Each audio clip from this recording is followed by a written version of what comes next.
Joe Biden can't stop talking about climate change. The Inflation Reduction Act has $270 billion in climate-related causes, and more states are banning gas cars, all thanks to the most powerful lobby group of our lifetime, the climate lobby. With hundreds of millions of dollars at their disposal, the climate lobby is able to control and direct politicians by aiming at their most vulnerable spot, their re-election funds. In 2020, Joe Biden received over $100 million from climate PACs to defeat Trump, and once Biden was in office, you bet he became the mouthpiece for those groups because now he needs re-election money. Just look at how much they raised again for his most recent midterms. Now they're taking aim at the state level by getting blue states on board to try and pass some of the most egregious laws like banning gas cars and stoves. Electric rates in California are some of the highest, sitting at 30 cents a kilowatt or 3 times the national average. It's not about affordability or the environment. It's about politicians getting money. But is there a way we can make money too? Well, unless you're a certain someone, there's no way to know which exact company will benefit, but we can make an educated guess for those most likely to be affected by the climate lobby's two simple goals: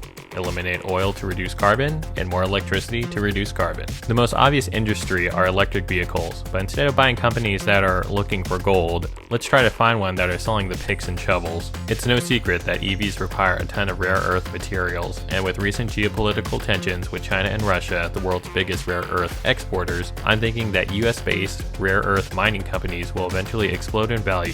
One example is MP Materials, but keep in mind that if you believe a recession is coming, people will not be purchasing EVs, and therefore these mining companies will also be hit. The next industry to consider are utilities, and I know they're boring, but they will benefit the most as the US becomes more reliant on electricity, never mind how it's produced. One example is Nextra Energy, not only because they focus on renewables, which the climate lobby loves, but because every utility ETF has this company as their number one weighted choice. Now you might be thinking, oh, why don't I just invest in ESG funds? But those are a total scam, and that's another video. The climate lobby is the most powerful lobby in our generation, and you can get a piece of the action. Also, do your own research. I'm not your financial advisor.